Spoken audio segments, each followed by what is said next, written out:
Hai, selamat malam teman-teman semuanya, followers dari BVO Community. Terima kasih sudah tetap setia untuk bergabung di akun BVO Community. Senang sekali saya Sheila Gracia bisa menemui teman-teman semuanya malam hari ini. Dan saya nggak akan sendiri, malam hari ini saya akan ngajakin para mentor BVO Academy, ada Kak Agus Nur Hasan dan juga Kak Michael Runtuwene. Agus, hai, selamat malam Kak Agus. Halo, selamat malam Kak Sherly. Oke, Kak Agus, sebelum nanti Kak Mike juga akan bergabung bersama dengan kita malam hari ini.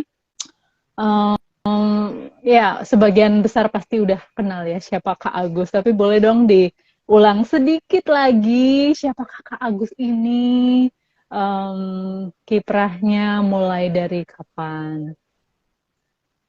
Di dunia VO maksudnya. Oke, selamat malam. Halo semuanya teman-teman. Buat yang belum kenal, saya Agus Nur Hasan. Biasa dipanggil ganteng, enggak. Asik. Biasa dipanggil Kak Agus. Boleh. Saya menekuni dubbing itu dari 93 ya. Terus nah, itu berarti 30 tahun yang lalu ya. Jangan-jangan ada teman-teman yang iya dong, 30 tahun lalu. Nih, tepat 30 tahun yang lalu nih. Pas banget nih tahun ini nih. Jangan-jangan yang join live malam hari ini ada yang belum lahir loh. 30 tahun yang lalu. Iya tuh. Ada yang belum lahir ya. Dan Kak Agus sudah menekuni selama 30 tahun. Hai, selamat malam Kak Yeni dan teman-teman semuanya. Dan 30 saya sekarang 31 tahun. Amin ya. Jadi baru belajar bicara langsung ayo belajar VO, belajar dubbing gitu ya, luar biasa.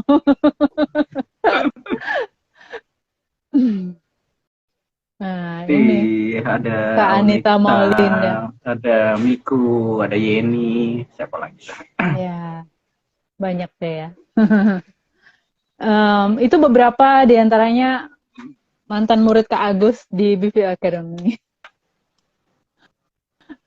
Iya, jadi 30 tahun yang lalu teman-teman Kak Agus sudah mulai berkecimpung di dunia VO, khususnya awalnya di Sandiwara Radio ya Kak ya. Ada yang belum lahir tuh ngaku.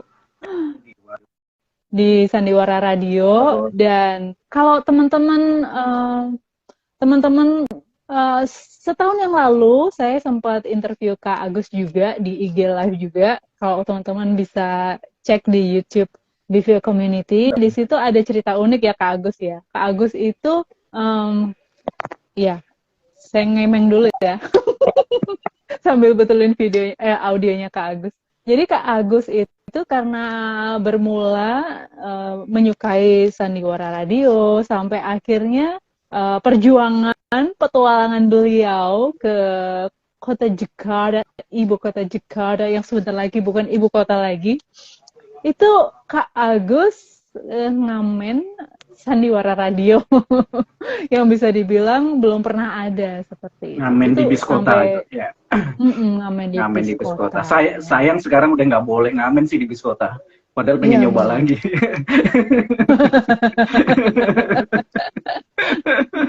di ini aja Kak, tempat makan. Ide yang bagus nggak?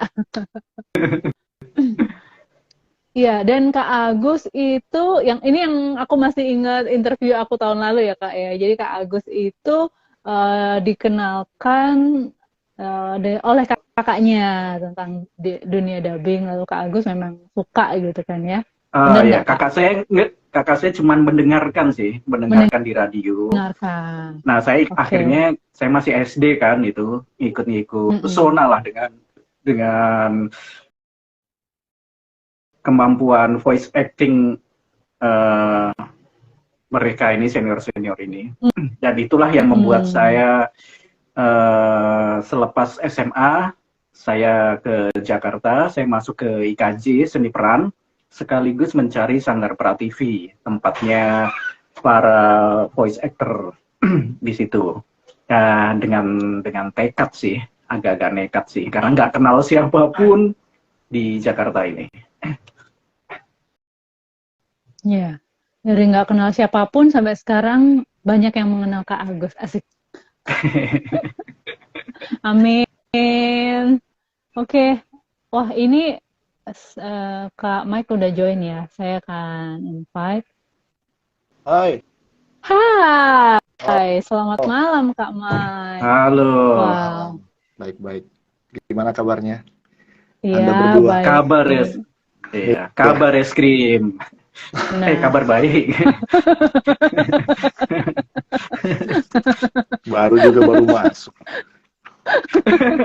jadi teman-teman yang belum pernah ikut Hai. BV Academy, kurang lebih seperti ini ya, icebreaker-nya di awal sebelum belajar serius, pasti kita bercanda-bercanda dulu oleh eh, dengan jokes bapak-bapak ala Kak Agus Ya. Nur Hasan gitu ya. Kita mah nimpalin aja ya Kak Mike ya, Iya, kita mengikuti apa yang sudah digariskan. alurnya. Betul. Tim support. Iya. Seperti itu. Halo semuanya yang sudah menyapa. Barusan kita dengar kisah singkatnya tentang Kak Agus awal mulanya berkiprah di dunia VO. Soalnya singkat aja ya, soalnya kalau dengerin kita sampai nggak tahu sampai kapan, nggak kelar-kelar gitu. Nah, kalau sekarang singkatnya dari Kak Mike mungkin bisa perkenalan buat teman-teman yang mungkin belum kenal, walaupun kayaknya sih udah banyak kenal ya. Ya, untuk yang belum kenal, saya Michael dari Palu, pekerjaan sehari-hari bercocok tanam dalam bidang tarik suara. Jadi kita Mesti, mantap. saya voice talent. Sebelumnya bekerja di dunia penyiaran sampai sekarang sih. Tahun 2000 sampai sekarang. Kurang lebih itulah. Iya. Jangan diulang-ulang. Kalau ya kan sekilas aja Kak. Iya, Nah, sekilas. tahun 2000 itu Kak Mike tuh mirip banget sih sama aku. Aku juga mulai berkecimpung di dunia radio tahun 2000 juga gitu. Tahun Yes. 2000 dan sejak 2020 secara awalnya nggak sengaja akhirnya ngebentuk BVO Community ini.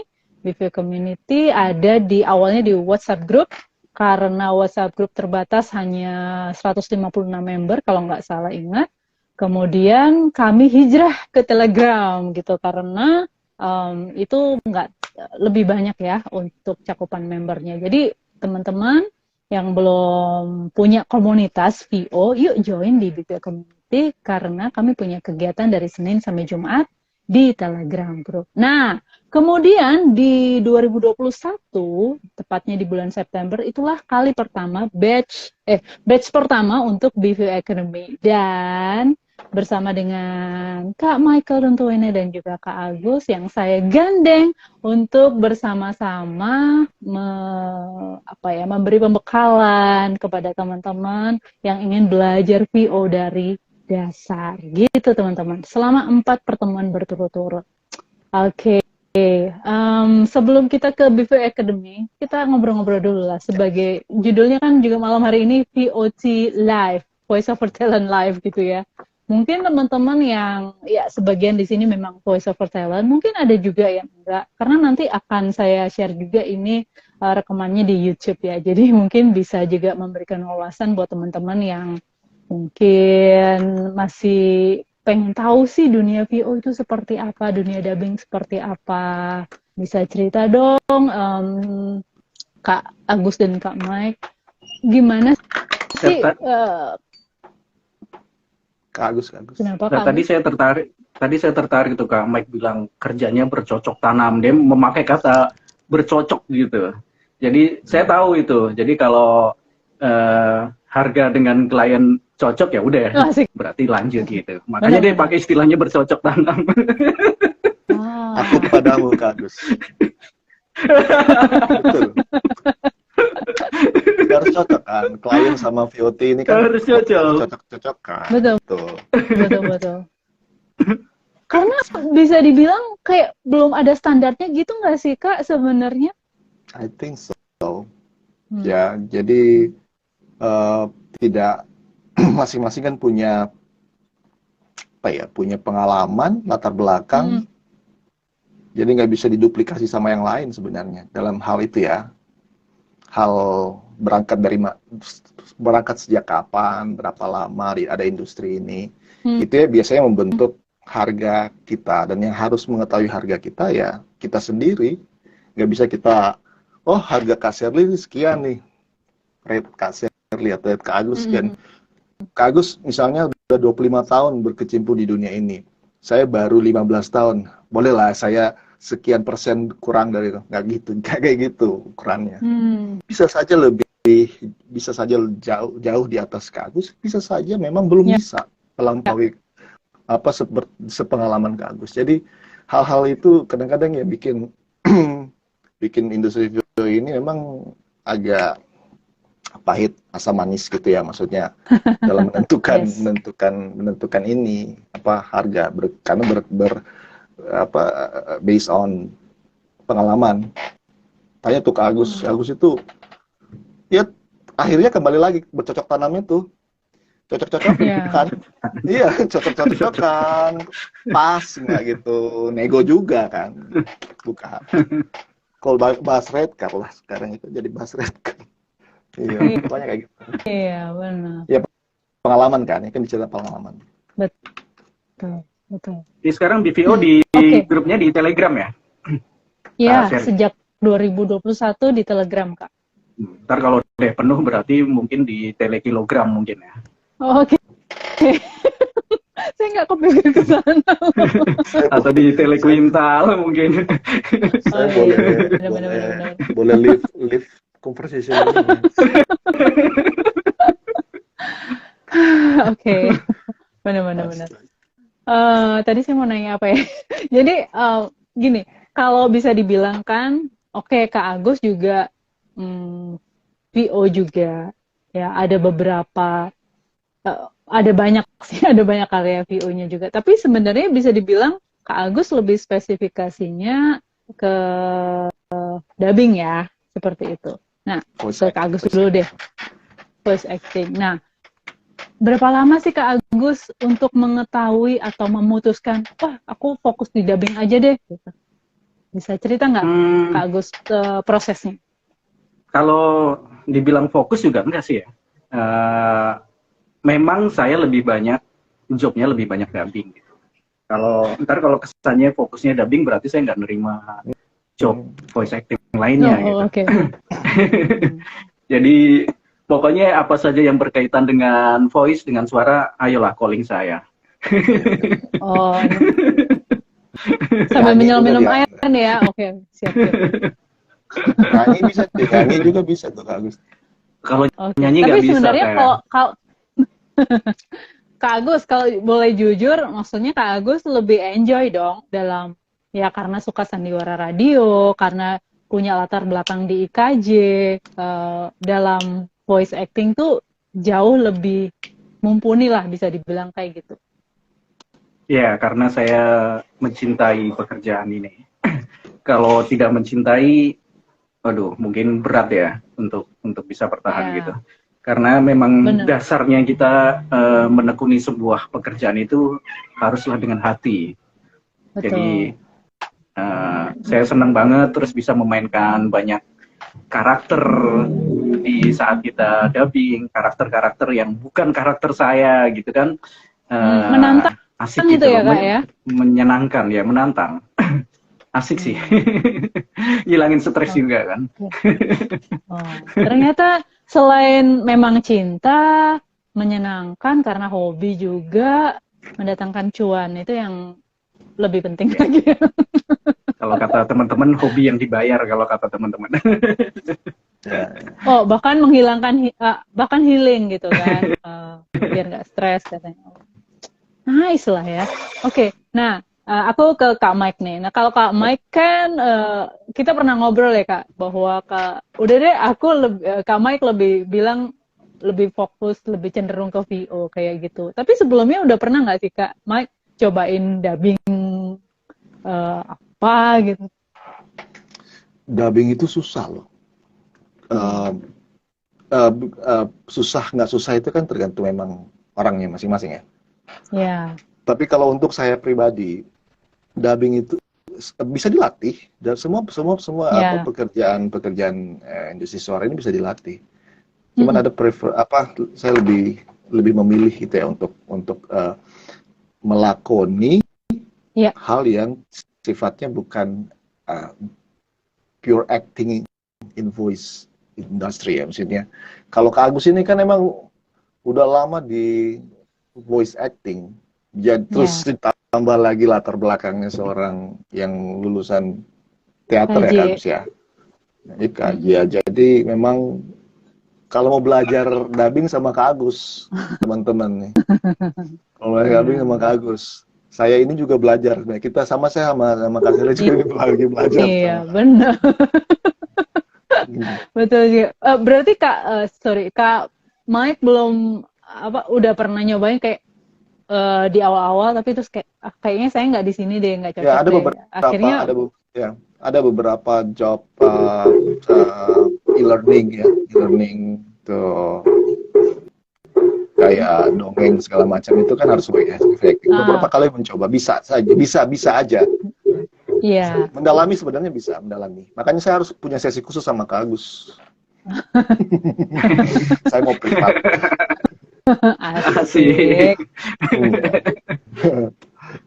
Suka gitu. deh. Jadi teman-teman, kunci untuk selain memang cinta dengan dunia VO ini, nggak pernah berhenti untuk belajar. Kayak Kamek nih, walaupun udah puluhan tahun di dunia VO, tapi masih tetap mau terbuka untuk belajar ya Kak Mike ya. Harus benar. Belajar Ada memang yang harus sampai sama kapanpun bakso. kan. Yes. Lewat ya. Nah, selanjutnya aku pengen ngobrolin ini karena memang saya juga mirip sih sama Kak Mike. Maksudnya untuk dubbing sih saya masih Shirley mirip sama Kak Mike. Enggak, dalam arti untuk lebih kuatnya lah ya di VO ketimbang dubbing. Nah, justru dubbing ini saya lebih mulai belajar itu ketika di BVO. BVO yang ada di 2020 gitu kan ya. Jadi di komunitas kami setiap hari Rabu itu challenge dubbing. Kalau Kamis challenge VO seperti itu. Jadi dibedakan. Nah, waktu ya cukup banyak lah saya cobain ikutan challenge dubbing. Wow, menantang sekali dan ya nggak mudah ya.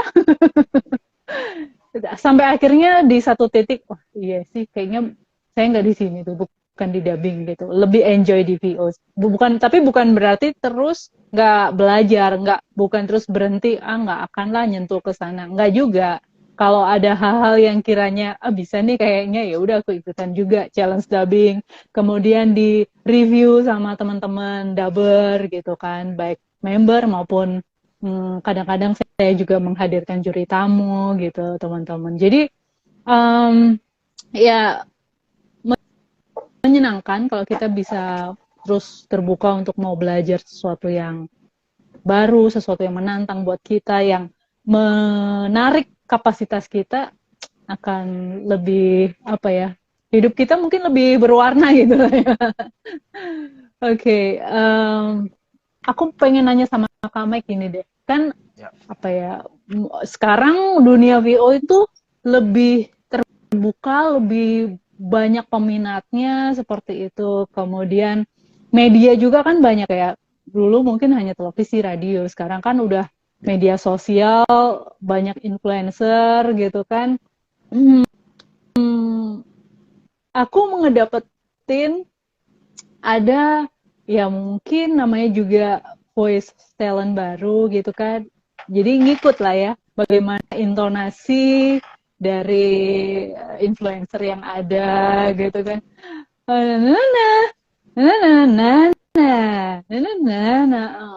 Menurut Kak Mike, apakah kita apa yang sudah ada di televisi yang mungkin sudah VO udah tersohor dengan khasnya seperti itu menjadi patokan untuk VO seperti itu?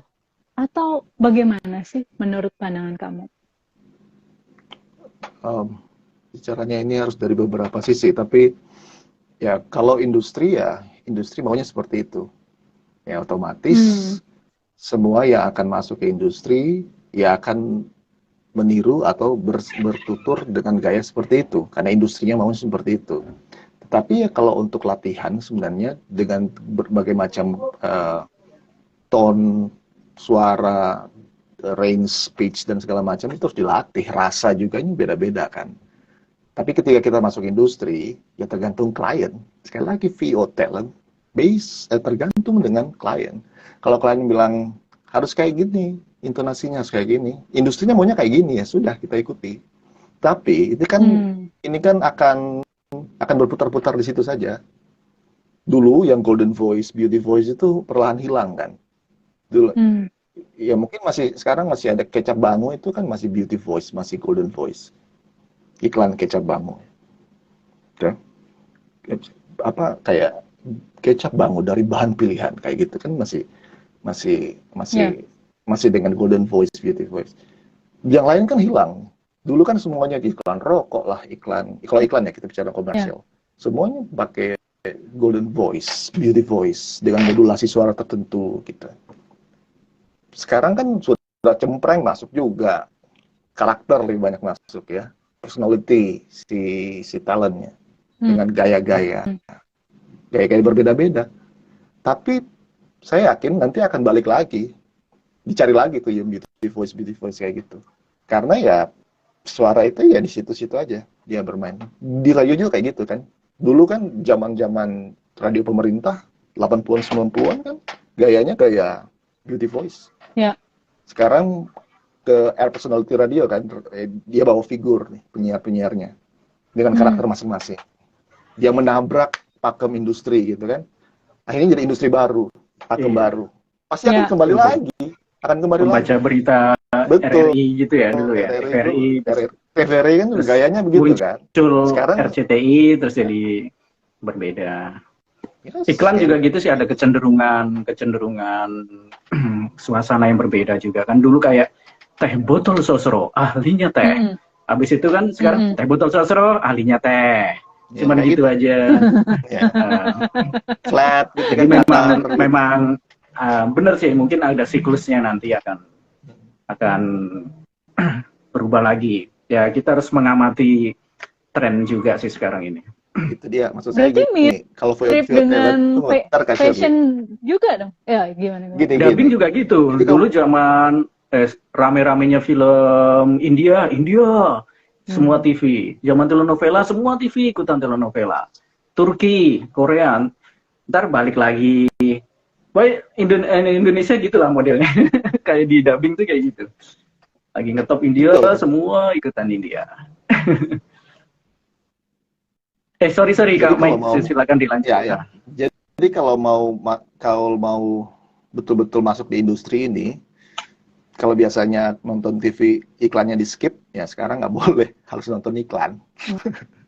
Nonton iklan untuk belajar, untuk nyari tahu ya industrinya ini siapa nih sekarang. Kayaknya lebih banyak suara perempuan nih daripada laki-laki nih sekarang, jadi narator iklan misalnya. Terus dulu iklan mobil nggak ada suara perempuan, sekarang udah mulai ada suara perempuan. Jangan-jangan iklan rokok ada suara perempuan. Ya sekarang dia nabrak sana sini sekarang iklan, jadi nggak harus pakem ya gitu. Dan itu bedanya yang dulu ya. Beda dulu kan dulu sebelum jadi voice over kan ada iklan lewatin gitu kan. Sekarang malah justru buat kita perhatikan, buat kita belajar. Ngulik. Gitu.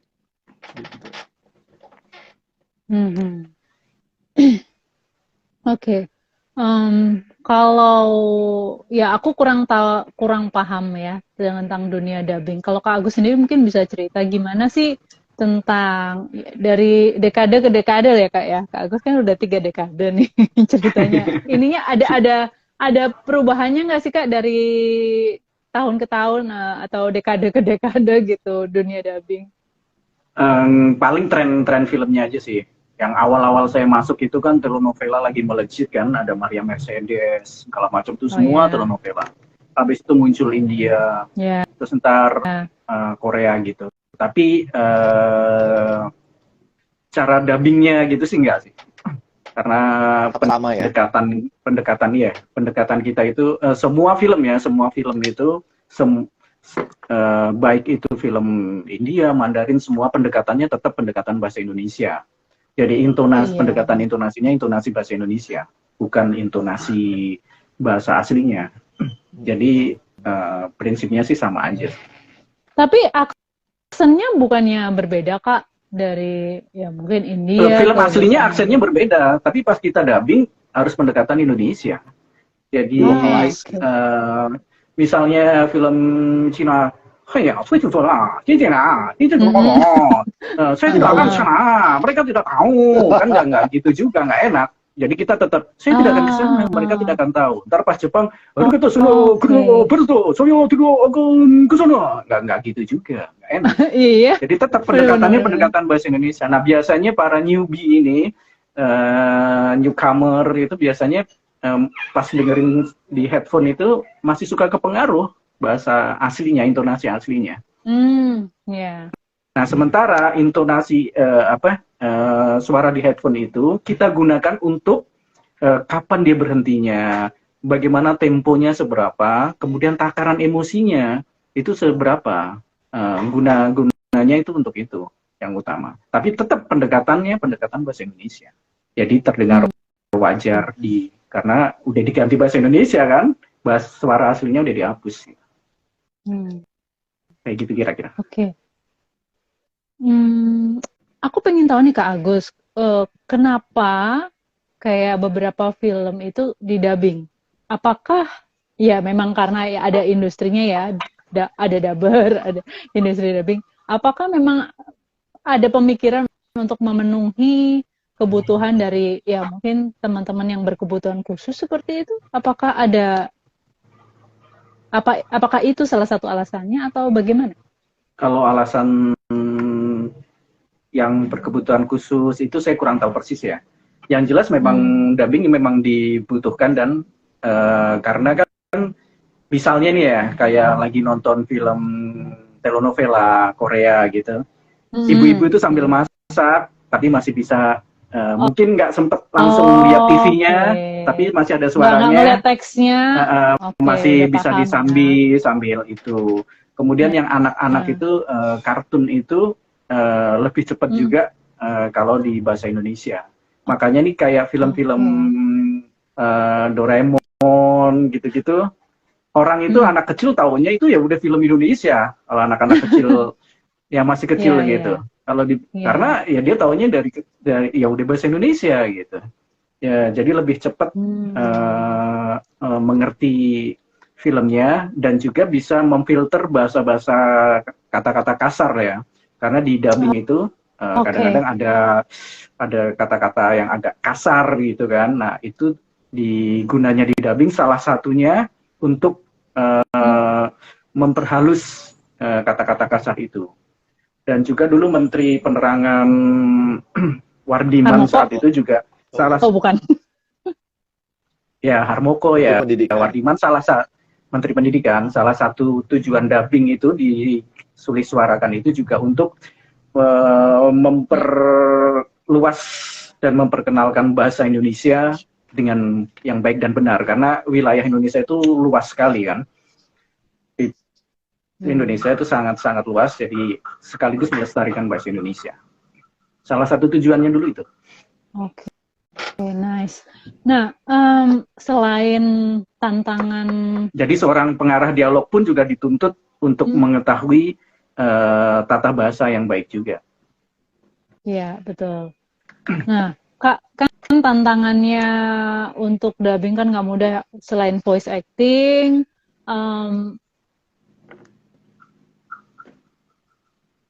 mana suaranya? Suara Kak Sherly hilang. Suara Kak Sherly nggak? Segala nih nongol. Macam kata-kata. Oke. Tadi nggak nongol, tadi nggak kedengeran. Diulang.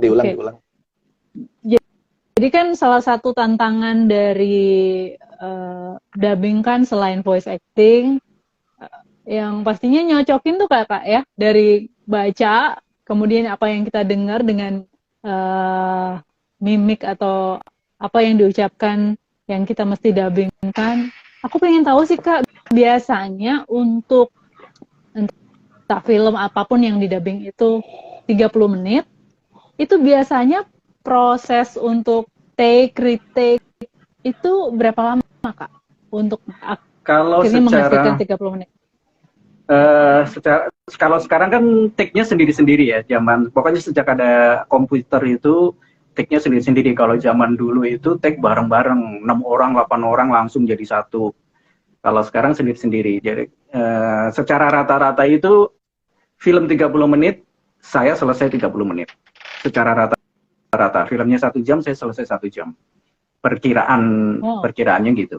Karena kan saya take-nya sendiri, peran saya aja kan. Jadi misalnya film 30 menit, yang peran-peran saya aja gitu. Jadi secara rata-rata gampangannya gitu sih.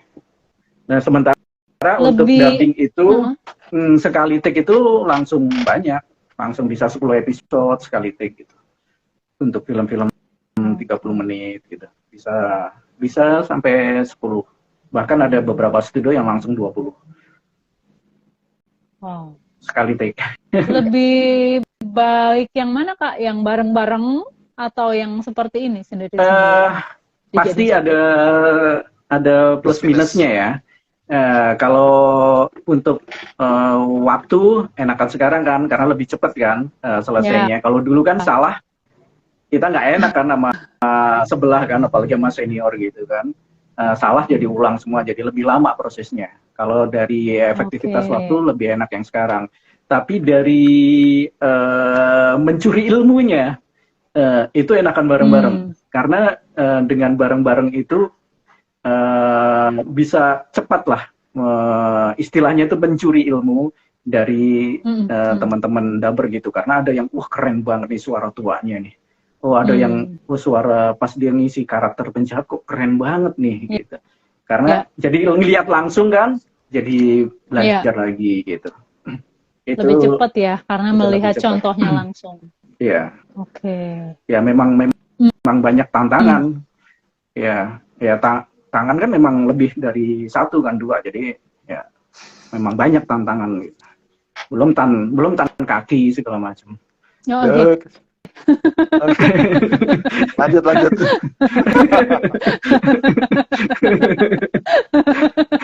Sherly sempat jeda beberapa detik.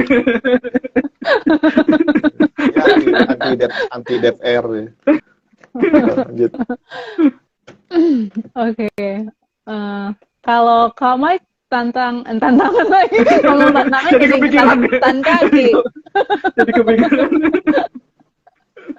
Gimana? Yang pengalaman yang paling menantang ngomong tantangan cari bahasa yang lain. Paling menantang Kak Mike apa selama menjadi VOT? Paling menantang itu yang mintanya last minute. Terus lagi itu bukan menantang lagi itu. Iya. Itu menan palu itu. Menan obeng, bukan udah menantang lagi. Oh my god. Oke.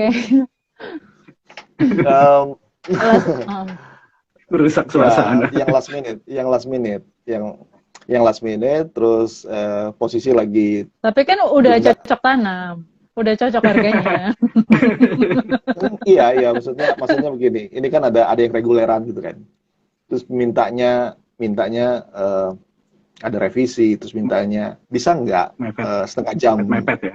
Mepet setengah jam. Terus saya posisinya lagi di mall, lagi nggak bawa apa-apa gitu. Iya. Tapi harus take dan take-nya cuma 3 kata gitu. Itu jadi tantangan tersendiri. Tapi justru di situ kita dilatih untuk tetap tenang, bagaimana menghandle klien. Terus pada saat take, misalnya take di mobil, kalau ada mobil, kadang-kadang sempat saya take di fitting room, di mall, pernah. Jadi itu tantangan-tantangan tersendiri. Di toilet pernah, di toilet mall, di fitting room, ya kayak gitu. Jadi sengaja ambil baju 5-6 biji gitu kan. Terus jadi ditaruh di fitting room, dikantongin, terus tag pakai HP. Jadi bilang ke SPG-nya, pinjem dulu ya, cocok nggak nih? Nggak tahu, dia cuma dengar suara dari luar kita kan. lagi Orang ngapain? nggak ready, nggak di rumah, nggak di studio, di luar. Ya, itu tantangan sih. Kalau saya itu tantangan yang bikin jadi ya deg-degan, tapi ketika itu berhasil, ya itu suatu kepuasan yang tiada parah. Betul. Yes. Gitu. Oke, wow, teman-teman, itu ya sekilas gambaran tentang para mentor kita di BPO Academy. Jadi teman-teman yang akan join di batch 4 BPO Academy tanggal 5 Maret ini, aku masih buka loh pendaftarannya, maksimal 4 ya. Jadi H-1 ya, jangan tanggal 5 udah nggak terima lagi. Jadi please kalau bisa daftar sekarang, kenapa sih harus mepet-mepet? Kenapa harus nunggu di last minute gitu ya? Jadi teman-teman kalau pengen tahu lebih banyak gimana sih tentang, jadi para mentor ini nggak sekadar kasih teori, praktek, juga ada tesnya, ada pretestnya juga teman-teman. Nanti juga ada di akhir teman-teman akan mendapatkan sertifikat beserta penilaian dari 4 minggu berturut-turut yang teman-teman ikuti, khususnya dari tes-tes yang ada. Nah, Kak Agus, Kak Mike juga nantinya akan memberikan bagaimana sih wawasan sebagai seorang daber gimana, sebagai seorang voice over gimana gitu ya. Jadi jangan ragu lagi, karena kakak-kakak ini nggak pelit ilmu gitu kan ya, untuk bisa mendalami atau memperlengkapi teman-teman di dunia VO ini. Tuh. Oke, Kak Agus bisa cerita nggak sih, aku nggak tahu awalnya Kak Agus menjadi seorang pengajar untuk dunia VO atau dubbing ini mulai kapan sih? Kalau di BV Academy kan 2021. Di sebelum-sebelum, yang pertama kalinya ingat nggak Pak tahun berapa? Oh, pertama kali itu saya tahun 2011 apa 2010 apa 2011 gitu ya, lupa saya. Antara itu. Jadi ada studio Aldino, namanya Studio Aldino. Sekarang udah nggak ada tuh studio itu. Kebetulan ownernya itu satu pemikiran lama saya. Jadi kan dulu banyak fans yang pengen datang ke studio gitu kan, pengen ketemu dubber ini, pengen ketemu dubber itu, datang cuman foto-foto aja, jauh-jauh gitu kan. Bahkan ada yang dari luar Jakarta juga. Terus namanya Om Jo ya. Om Jo, terus ngobrol-ngobrol gitu, terus kasihan juga ya mereka datang jauh-jauh, cuman foto-foto, minta tanda tangan, gimana kalau kita berikan sesuatu gitu. Wow. Jadi bikinlah namanya dulu programnya Sehari Menjadi Dubber. Sehari Menjadi Dubber itu maksudnya praktek menjadi dubber, ngerasain gitu, walaupun belum bisa. Si dubber lagi take, dia duduk di sebelahnya, habis itu nyobain. Itu kan pasti berkesan banget buat mereka kan, gemeteran buat apa gitu. Akhirnya antusiasnya luar biasa, booming lah di Facebook kan saat itu. Terus kemudian bikin lagi pelatihan di studio itu satu malam 2 hari, 2 hari 1 malam. Jadi sampai nginep di studio, dan itu ada yang dari Kalimantan, ada yang dari Jogja, ada yang dari Sulawesi, sampai segitunya itu dulu. Dan itu gratis ngadain di situ. Terus udah habis itu terus jadi ke kampus-kampus. Kampus pertama dulu di Universitas Pakuan di Bogor itu saya isi acara workshop dubbing. Terus kemudian di UGM setiap tahun itu saya jadi pemateri tetap. Kemudian di Salatiga, terus Surabaya, ya gitulah. Akhirnya sampai sekarang gitu. Oke. Jadi bermula dari belas kasihan ya Kak ya, ini daripada datang bukan belas kasihan sih. ada passionate ya, gitu kan. Pengen memberikan sesuatu yang lain gitu loh. Biar dia lebih berkesan lagi. Ya Kak Agus. Iya, iya itu.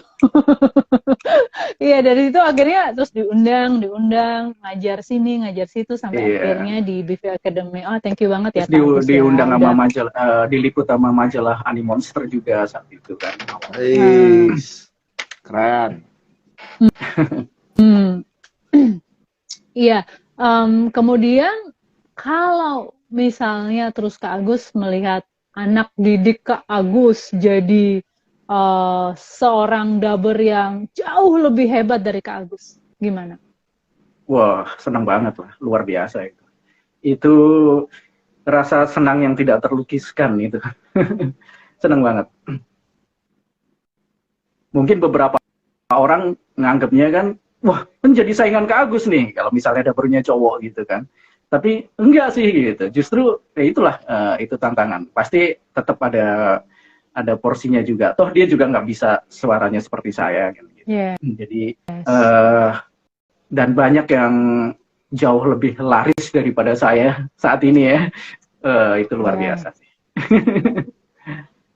Ya, yang penting tetap membumi, jangan sombong gitu aja sih.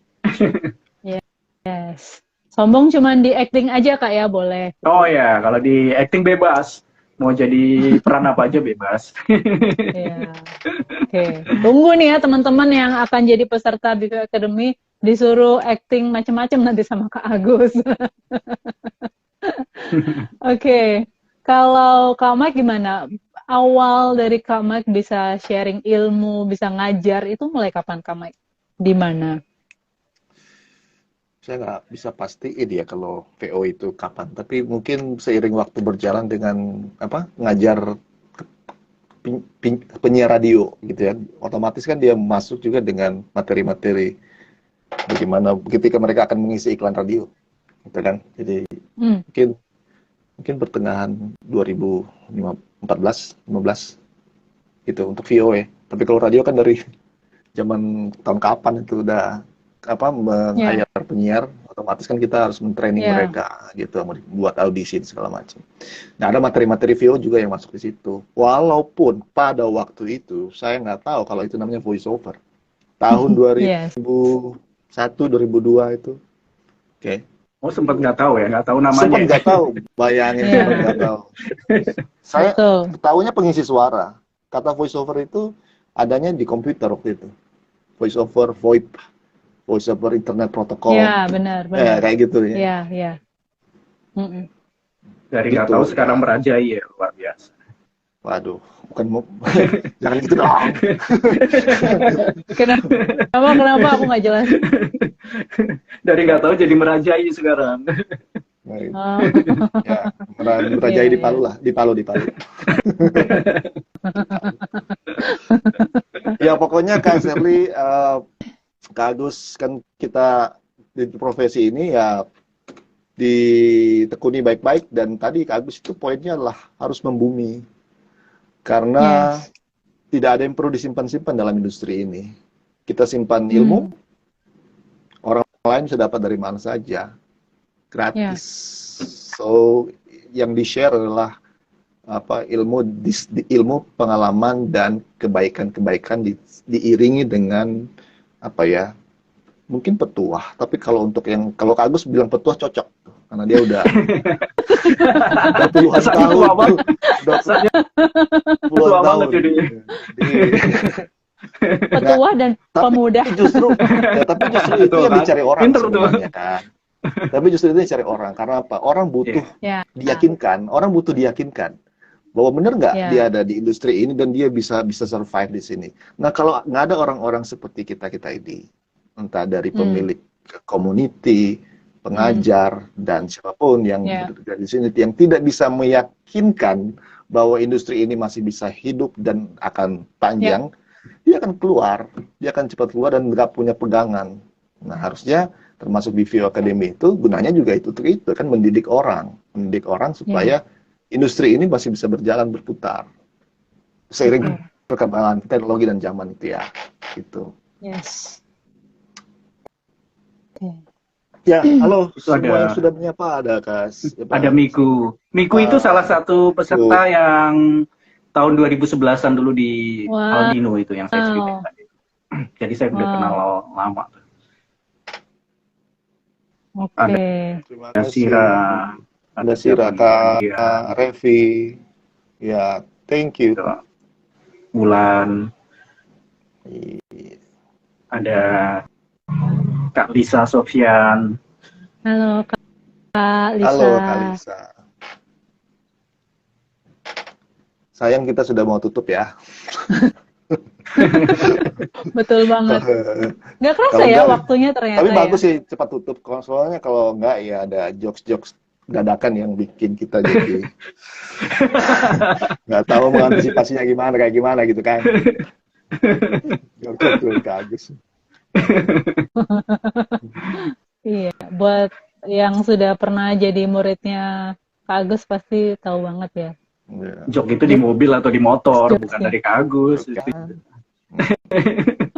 Aku akan Nah, coba itu bonus. invite. Itu bonus Ready di nggak ya BPO. ini ya? Itu bonus di BPO Academy. Bonus didapat jokes dari Kak Agus. Betul. Bekal juga loh itu. Ya karena memang pada dasarnya kita juga seorang dubber dituntut untuk improvisasi itu harus cepat juga. Karena kadang ini naskah nih ya, naskah terjemahan dubbing itu kurang bagus ya. Nah, itu kan kita harus cepat mengganti, menyesuaikan lip sync-nya. Nah, itu juga kita harus berpikir cepat. Jadi memang butuh improvisasi kayak gitu. Atau misalnya adegan-adegan kredit itu kan nggak ada di skrip. Nah, itu kan juga dibebaskan kan kita. Tapi kan kita harus tetap pada jalurnya ya kan, kreditnya kredit tentang apa kayak gitu. Nah, itu kan buat mengasah itu juga sih. Ya. Tanggap dan responsif gitu ya. Iya, seperti pemadam kebakaran lah ya. Ya, betul.